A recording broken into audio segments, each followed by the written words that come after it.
Okay, next up is our current points leader in the NASCAR Nationwide Series, and that's Elliott Sadler, and he drives the number 11 Sports Clip Toyota for Joe Gibbs Racing. And Elliott, good to see you. And what's your outlook for here at Daytona tomorrow night as we approach the midpoint of the season, and you're in the points lead, and certainly looking for another victory? We always have a good outlook for restrictor plate races. We ran very well here in February, and of course we had the win at the last time we were at a restrictor plate race. So it's always a wild one. You never know what's going to happen. It's always got a lot of cautions here at the end. You got to be in the right line at the right time, and hopefully we'll keep ourselves up front. We had a really fast car, same car we won with at Talladega, really good in practice, and try to stay out of trouble and be in the right place at the right time and be there at the end. Not only are we trying to race for the win this weekend, we also are racing to try to be a part of the Nationwide Series Dash for Cash, and that starts this weekend too. So that's always very important to our series. So we also have that in the back of our mind as well. Questions for Elliott? If you have one, raise your hand. We'll go back in the back there with Jerry. Darrell, you'll have to wait, and then we'll get Dwight. Go ahead. Jerry Jordan kicking the tires. Elliott, they're going to have one of the biggest fireworks celebrations in the air anywhere tomorrow night here. Can you talk about your craziest fireworks moment through your youth? No. We used to do some stupid things with fireworks back in the day, so let's just leave it at that. I don't want to incriminate anyone. Okay. But we love fireworks. I've been fortunate enough to. I took my kids to Disney World this week, and we've gotten to see fireworks each night. And I told them that, after we do a little racing tomorrow night, we'll have a great fireworks show here. So we're looking forward to that, and we'll leave that to the experts from now on moving forward. Let's go to Dwight, and then we'll go to Chris. Dwight DrumRaceStake.com. As far as the Nationwide Series and points, it seems like it's been really meager as far as the top guy and how close it is, at the top. And it seems like it's been all season. Does that kind of wear on you, or does that motivate you? I don't know. I think if you worry yourself to death about points right now, you're going to be tore all to pieces by the time November gets here. I'm just, we look at it to say, okay, yeah, Regan's doing good and Chase is doing good, and we feel like it's a 3-horse race right now, or has been so far. But as far as like trying to critique it and worry yourself to death, how close you are or race that, I think there's no way you can be healthy for you week in and week out. We just race, man. I race to try to run up front and let's lead some laps and let's put ourselves in position to try to win the race. Let's take some chances, and if we can do that, and the points will take care of themselves. I just, we look at the points a little bit, but it's just not. I don't think it's that time of season yet. There's too many wild card races and stuff left to do. We're only halfway, to say the least. We got Chris. We'll go Steve, and then Dustin. Chris, Steve, and Dustin.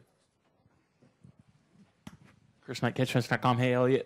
Some of the NASCAR Nationwide Series teams were done with practice about half hour into the session. Do you contribute that to heat, and what are you doing to stay pretty hydrated this weekend? No, I contribute that to you have all your eggs in one basket with a race car.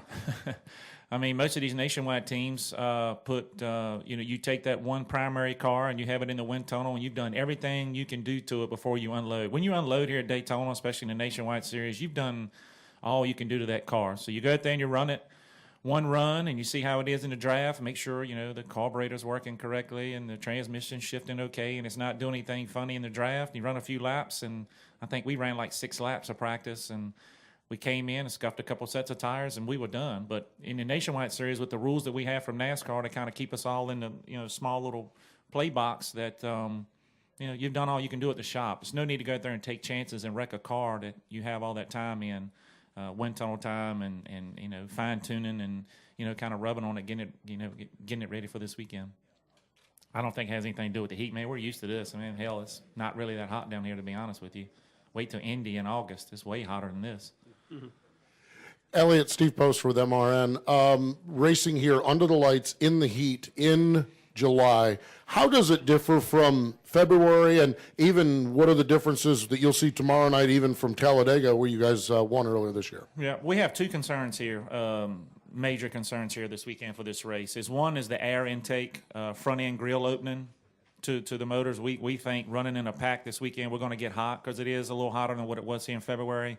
So you're going to have to really manage your temperatures.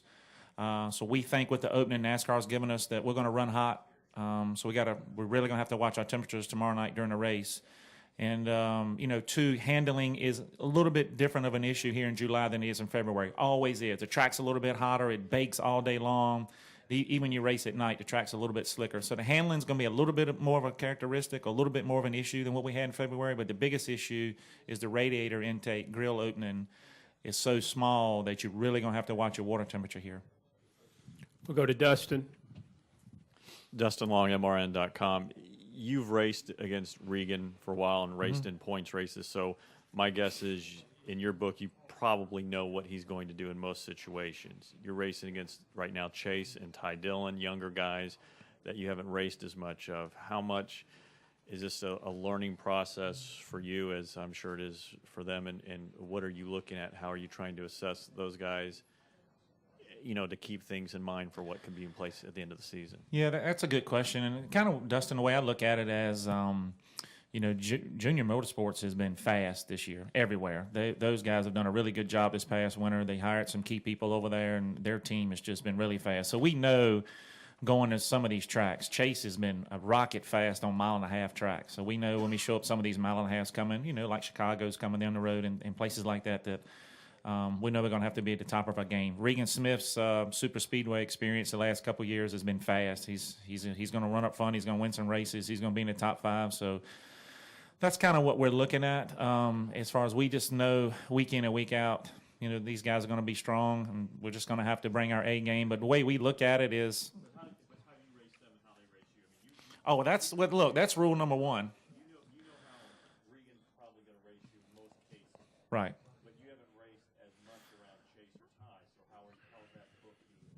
Well, rule number one in racing, you race people how they race you. And, Chase and I have raced each other a few times so far this year and given each other plenty of room. We're racing each other hard, side drafting and things like that, but not really putting each other in some bad situations. And Regan and I had a few mishaps last year. We've had none this year. And just rule number one in racing, I don't care if you're racing the trucks or Nationwide or Cup. Most of the guys are going to race you how you race them. I don't care if you're, it doesn't matter, in my opinion, whether you're leading the points or not. If you give room and respect to this guy at the beginning of the race, he's going to do the same for you and vice versa. So at some point as the season gets closer, that's going to get worse. Yeah, you're going to start racing each other harder, definitely. Yeah. Let's go to Don Coble and Jeff Hood. Elliott, Don Coble with Morris News Service. Is this race any different than some others that you really have to kind of pay attention who you're around? Because a lot of these younger guys don't have a lot of plate experience. And when you get down to the last 20 laps, are you stuck with whoever you're stuck with regardless? Yeah, that's what happened to us here in February. We ran in the top 2 or 3 the whole time and just kind of got stuck in the wrong line at the wrong time with the last 6 or 7 laps. And I think we came away with 5th, and we should have got a way better finish than that. You 100% watch who you're drafting with and who you're around as far as being at Talladega and Daytona, because some guys, better drafters than others, and you want to go with the guy that can get you to the front. Yeah, guys are going to talk teammates, and you got to work together and manufacturers and all that stuff. But at the end of the day, most of the good drivers are going to go with the guys that can get you to the front. And I think that's what you do. And you feel like sometimes when you come up and you got to make a choice between a guy that's never drafted before or doesn't have a lot of experience, and he's side by side with a guy that has a pretty good track record, you're going to go with the guy with a pretty good track record because you feel like he's going to make some better decisions and better moves that's going to keep you, both you guys towards the front of the field. So you definitely pay attention to who you're racing around and who they are and how much experience they have at these places. Final question, Jeff Hood. Hey, Elliott. Jeff Hood of RacingToday.com. Mm-hmm. You've obviously got a great spotter in Brett Griffin. I'm assuming he was on the spotter stand at Talladega back in the spring when you won the race. Can you kind of talk about how nerve-wracking it is for spotters on these type tracks and about the confidence you have in your guy? The biggest lesson I learned at spotting for restrictor plate races is I spotted for my brother one time at Talladega in a nationwide race about 7 or 8 years ago. Those guys can't see anything like they said they could. So that's probably the best thing I've ever done. You know, those guys do a good job with binoculars, and they really work well together. But I learned a lot being on top of that roof about what these guys can see or not see, and you know, these guys are the best in the business as far as seeing what's going on. And what Brett is, I think, really good at with me and with Clint. He understands racing so much. He understands tendencies of other drivers. When certain drivers get behind you, what moves they like to make. Like, well, this guy's not real patient now. As soon as the restart's going to happen, he's going to make it 3 wide. Or the guy behind you now is going to stay in line and likes to push and things like that. So it's good to have a guy on top of the roof that understands the race and has a lot of common sense about what's going on. But for them to call 2 and 3 wide down the back stretch and who's making moves, sometimes it might be a little sketchy, man. It's a long ways across there. So, but those guys do a good job, you know, spotting, I feel like. And I think sometimes they don't get the full credit they deserve. It's a lot going on up there. Elliott, before I let you go, maybe if you could speak to the fact that tomorrow night's race is the qualifier for the Nationwide Series Dash for Cash program. And certainly I know you're a big fan of that. Maybe speak to that a little bit and how you hope to get into that mix going into New Hampshire. Heck yeah, man. I'm a big fan of that. Nationwide Series does a lot of different cool things to promote, you know, their drivers in the Nationwide Series. And this is what we talked about a couple years ago when we were talking about splitting up the points and things like that. But, man, Nationwide is really taking it a step further. This Dash for Cash brings a lot of attention to our teams. It brings a lot of attention to our drivers, a lot of incentive. $100,000 is a ton of money for Nationwide drivers these days, but most of all, it brings a lot of attention to our sponsors. Our sponsors love it when you're a part of the Dash for Cash. And we've been very fortunate enough the last couple of years to win a couple of these things each year and be a part of them. It's a lot of fun. Daytona's kind of a wild card race. Anything can happen. So, you know, we got to be up front all night to have a chance to be a part of the Dash for Cash going to New Hampshire. I like the new format where it's 4 or 5, you know, it's 5 weeks in a row. Just that intensity carried on a lot of different style of racetracks. So, guys, this is big for the Nationwide Series to have this Dash for Cash. Can't thank those guys enough, but our personal sponsors that sponsor our race teams each week, like Sport Clips and One Main Financial, love this extra access and extra identity that this Dash for Cash brings to the Nationwide Series. Thank you, Elliott, and certainly good luck. Thank you very much. Oh, what is this? All right. Ladies and Sharing a gentlemen, Coke with Bubba, guys. sharing a Coke with You Bubba at least could Wallace. have cooled it off for me. I like it. That was great, Bubba.